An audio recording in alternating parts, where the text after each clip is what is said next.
अली पर आवाज बुलंद सलावत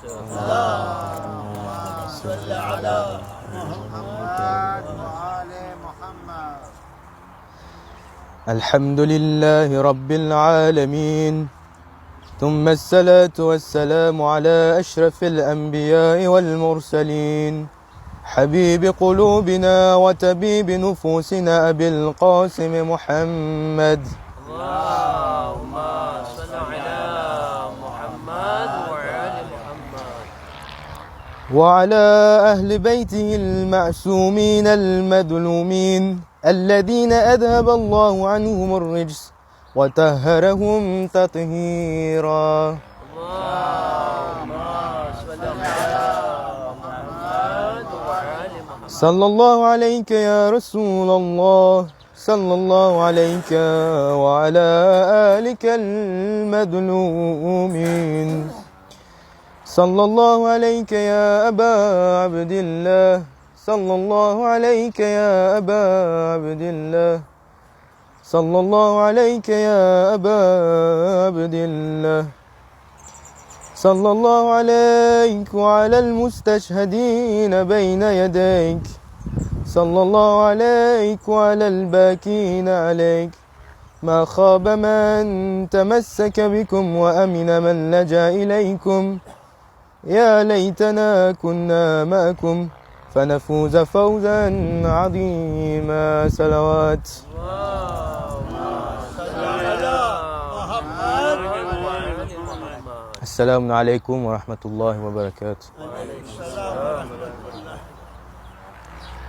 Il y a un hadith très célèbre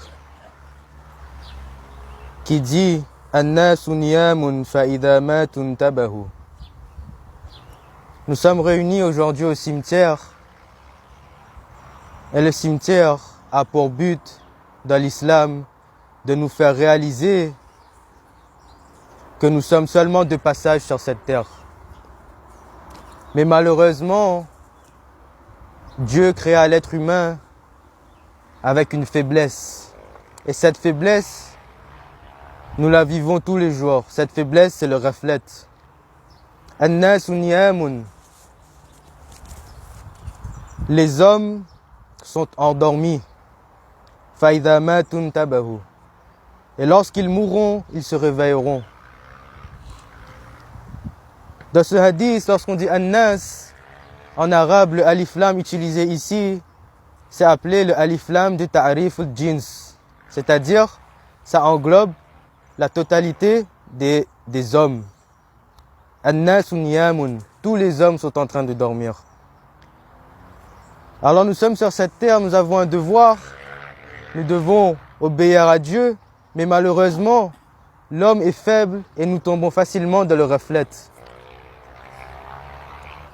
Alors il nous faut quelque chose auquel nous pouvons nous accrocher, une garantie à laquelle nous pourrons nous accrocher et faire des efforts pour garantir notre réussite dans l'au-delà. Cette garantie, l'imam al-Rida alayhi salam,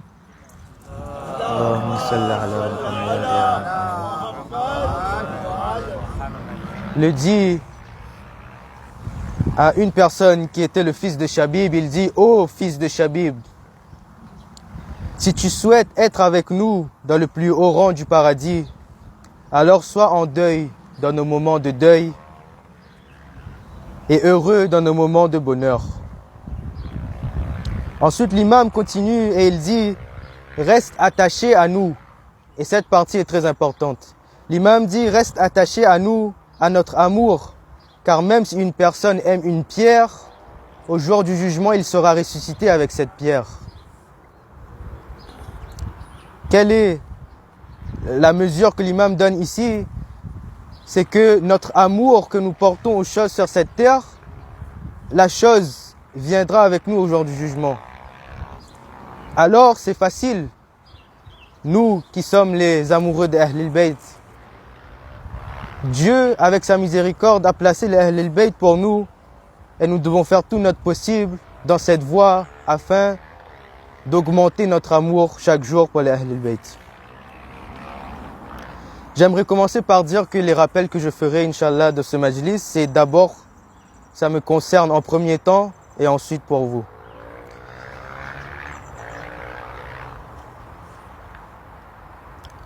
Ce hadith que je viens de dire est une introduction à mon sujet concernant la chose la plus importante sur cette terre et dans l'au-delà, qui est bien sûr, comme vous l'avez compris, les Ahl al-Bayt que Dieu a placés pour nous sur cette terre.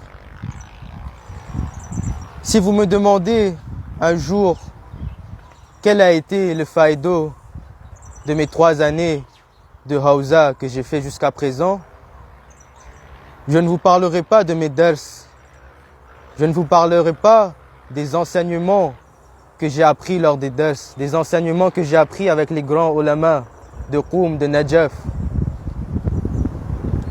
Mais je vous parlerai d'une chose dont la valeur est inestimable sur cette terre, et c'est un trésor que tout le monde doit de chercher. Vous savez, l'homme a une fitrat, l'homme a une nature, et cette nature, c'est qu'il cherche tout le temps la chose qui le rendra heureux, que ce soit sur cette terre ou dans l'au-delà. C'est pour cela que nous voyons sur terre des gens qui se lèvent de beaux matins, qui vont travailler toute leur vie pour espérer avoir un peu d'argent, pour pouvoir acheter de belles voitures, pour pouvoir acheter de belles villas. Car pour certaines de ces personnes, ceci constitue leur bonheur. Ils ne voient que devant eux et ils voient les gens être heureux avec ce genre de choses. Ou par exemple, nous voyons les athées qui ne croient a priori en rien, mais malgré tout, ils vont chercher cette espèce de spiritualité. Par exemple, dans la méditation, dans le bouddhisme. Ils essayent de chercher, de s'attacher à une chose qui les rendra heureux sur cette terre. Mais moi, avec mon expérience, avec mon peu d'expérience que j'ai de mes 3 ans de Hawza, je peux vous garantir que cet amour, que ce bonheur ne se trouve nulle part ailleurs que dans la maison du prophète et de sa famille. C'est une sensation que nul autre acte ou nul autre amour ne pourra nous donner. Cette sensation de verser une larme de joie ou de tristesse pour les Ahl al-Bayt. Nous voyons tous les ans des millions de personnes qui laissent leur famille, qui laissent leurs femmes, qui laissent leur travail et qui vont marcher 3 jours sous une chaleur.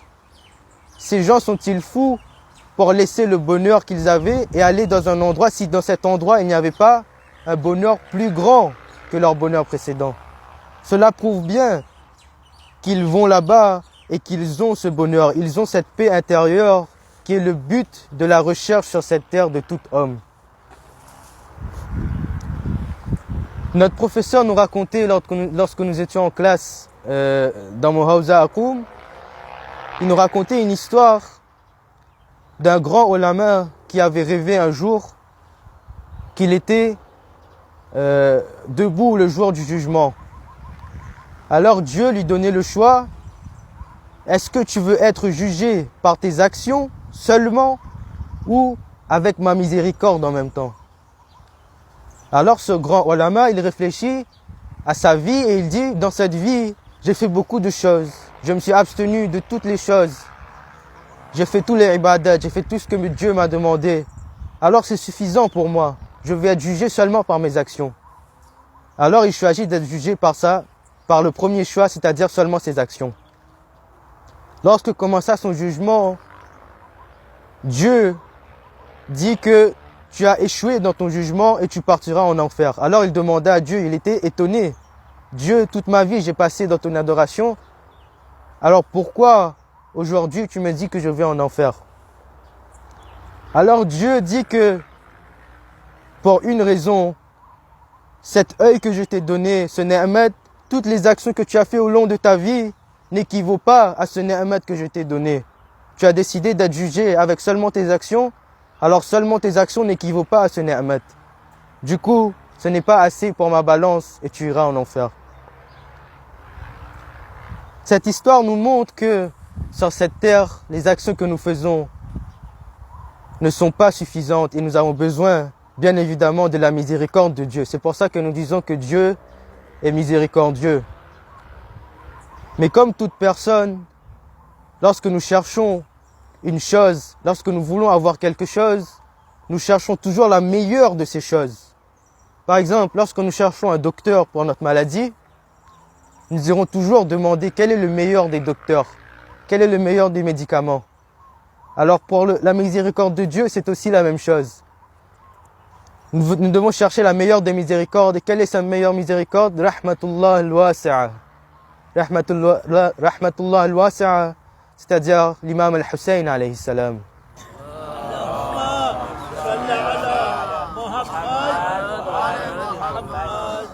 L'imam Hussein alayhi salam, nous le voyons chaque année, nous le voyons à chaque moment de notre vie. C'est un miracle vivant. Il suffit seulement de lire les récompenses de sa ziyarat pour nous rendre compte à quel point Dieu est miséricordieux de nous avoir donné l'imam Hassan alayhi salam. Un hadith de l'imam Abu Abdullah, le sixième imam, Ja'far al-Sadiq alayhi salam.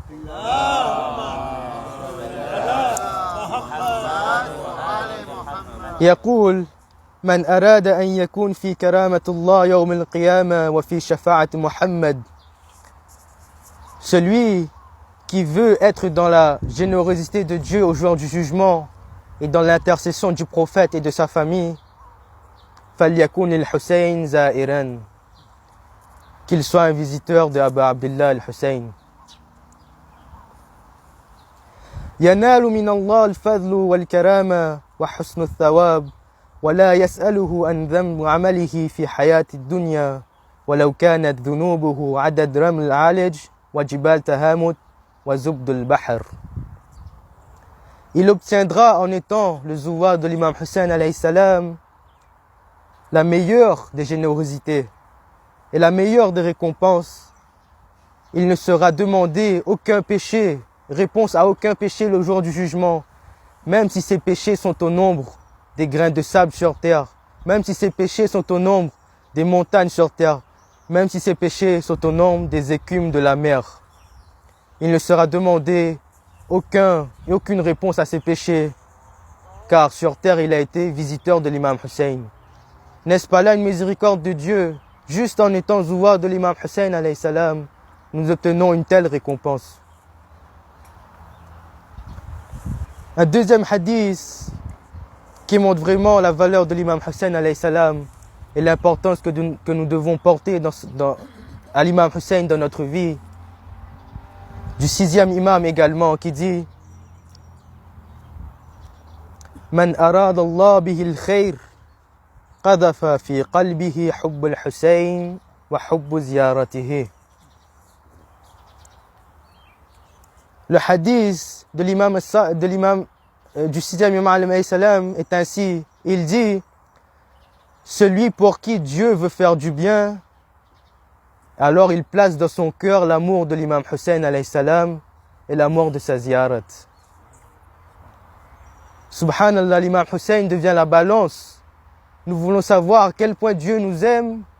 Il suffit de regarder à quel point nous aimons l'imam Hussein alayhi salam. À quel point nous voulons, à quel point sa ziyarat nous manque, à quel point nous voulons aller tous les ans faire arba'in auprès de l'imam Hussein alayhi salam. Et ceci, alhamdulillah, nous l'avons conservé dans notre communauté. Que nous regardons chez les jeunes ou chez les plus âgés, nous voyons toujours cette ferveur concernant les imams, concernant l'imam Hussein alayhi salam. Tous les ans, nous faisons les programmes de Muharram. Tous les ans, nous faisons des grammes sur l'imam Hussein alayhi salam. Certains diront, les intellectuels de nos jours, diront que ok, nous aimons l'imam Hussein, nous aimons les Ahl al-Bayt, mais sans ilm, tout ça ne vaut rien. Alors, dans le hadith, il est dit que ليس العلم بكثرة التعلم بل هو نور يقذف الله في قلب من يشاء. Le ilm, le savoir, n'est pas une chose que l'on acquiert comme l'argent en travaillant, mais c'est un nour, c'est une lumière que Dieu place dans le cœur de qui il veut. Alors Dieu ne placerait-il pas cette lumière dans le cœur de quelqu'un qui aime son plus grand, son bien-aimé l'imam Hussein alayhi salam? ne serait-il pas suffisant d'aimer l'imam Hussein alayhi salam? Alors comment augmenter ce ilm ainsi? Un autre hadith aussi très mashhour qui dit Man amila bima ya'lam, allama Allahu ma lam ya'lam. Celui qui applique ce qu'il sait, Dieu lui enseignera ce qu'il ne sait pas. Nous entendons souvent des histoires concernant des personnes dans leur nom. Il y avait Haddad, Khabbaz, Khayyat. Tous ces noms, ça veut dire boulanger, forgeron, celui qui coud. Pourquoi toutes ces personnes avaient atteint un tel degré? Pourtant, ils n'étaient pas partis faire des études universitaires, ils n'étaient pas partis dans la Hawza. Mais tout ceci s'obtient par l'amour des Ahl al-Bayt, le taqwa. Appliquez l'amour des Ahl al-Bayt. Pleurez, versez une larme, allez aux ziyarat, tous vos péchés seront pardonnés. Ça prouve bien le laqab de l'imam Hussein, rahmatullah al-wasi'a, la plus grande des miséricordes de Dieu. Mais malheureusement, ces Ahl al-Bayt sur terre étaient des miséricordes, mais les gens ont vu ceci autrement. Vous savez, la douleur que quelqu'un subit sur lui-même est toujours supportable. C'est une douleur que lui-même subit. Mais la douleur qu'il subit en voyant la tristesse des autres et la souffrance des autres, c'est une douleur insupportable. Assalamu alayka ya ahl bayt an-nubuwwah. Assalamu alayka ayyuhal madloumin. On dit que l'imam Ali alayhi salam n'a pas été tué par le coup d'épée d'Ibn Muljim. Mais on dit que ce qui tua l'imam Ali alayhi salam, c'est le jour où l'imam Hassan a couru dans le masjid. Il dit à son père, oh baba, je suis devenu yatim. Ma mère s'est en allée. Alors l'imam Ali alayhi salam s'évanouit et il tomba sur son visage en apprenant cette nouvelle. On dit que ce n'est pas le coup d'épée de Shimr qui tua l'imam Hussein alayhi salam, mais c'est l'appel de son fils le jour de Ashura. Assalamu alayka ya abata. L'imam Hussein perdit la vue en entendant cet appel. Ya bunayya, ya bunayya. Oh mon fils, où te trouves-tu, oh mon fils? On dit que ce n'est pas le coup d'épée de Shimr qui tua l'imam Hussein. C'est l'appel de Abu al-Fadl al-Abbas. Assalamu alayka ya Aba Abdillah. Al-Awm inkathara dhahri. L'imam Hussein se brisa le dos sur cet appel de son étendard, de son porte-étendard Abu al-Fadl al-Abbas. On dit que ce n'est pas les flèches qui transpercèrent le cœur de l'imam Hussein. C'est ce dernier appel lorsque l'imam Hussein était seul le jour de Ashura. Alors il était sur son cheval en route pour le Maïdan. Il entendit l'appel de sa sœur, Mahlan, Mahlan, Yabna Fatima az-Zahra. Doucement, doucement, ô fils de Fatima az-Zahra. Ta sœur Zainab est venue faire ses adieux, ses derniers adieux, et appliquer ainsi le nasihat de sa mère. Ala la'natullah ala al-qawmi al-zalimin. Inna lillahi wa inna ilayhi raji'un. Ridam bi qada'ihi wa tasliman li amrih. Ô mon Dieu, pardonne les péchés de tous ceux qui sont présents ici, ainsi que les péchés de tous les mu'mins, ceux qui sont partis avant nous. Ô mon Dieu, accepte le peu que nous avons à offrir. Ô mon Dieu, ne nous sépare pas de Muhammad wa Ali Muhammad sur cette terre et dans l'au-delà. Exauce la demande de tous les croyants et hâte l'apparition de notre sauveur Al-Qa'im Ali Muhammad. et place-nous parmi ses fidèles compagnons. Salawat.